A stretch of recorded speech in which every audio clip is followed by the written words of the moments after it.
Alright, currently I have the switch at one of the doors turned on, so we just have the basic house light settings.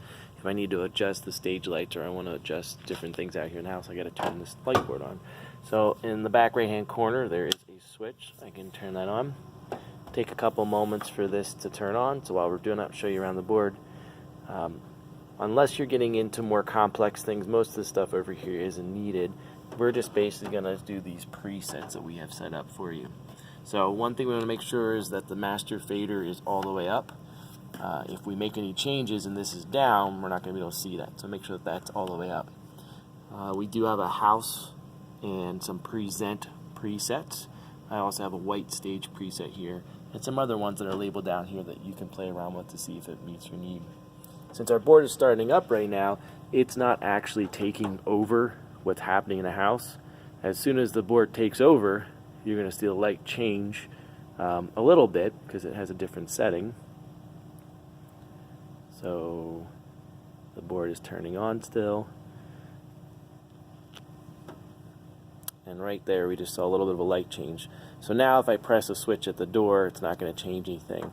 If I go back to my presets here and I go ahead and I press this white stage button, just simply by clicking it, it's going to bring up the stage lights. And I'll go ahead and I'll click that button again, and you can see that it's going to turn the stage lights off. If I turn them back on and I use my fader, I can actually increase or decrease the intensity of light depending on what I'm looking for here.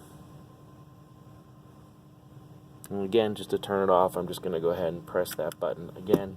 That's going to go ahead and turn the lights off. So play around with the different settings that you want. If you press this button and you notice nothing is happening, one thing we want to do is make sure, again, the fader's all the way up. But the other thing we want to do is make sure that we scroll down here. This actually has 500 different layers, and we want to make sure that we're all the way down. So there's not really a way to know if you're all the way down, but in our case, what will end up happening is we'll be able to press this button and stuff will happen. On the other layers, we don't have anything active at the moment. So that should get you through the basic setup. Most of these screens here, if you want to do something a little bit more complex or needed, but right now, just turning lights on and off, that should be all you need.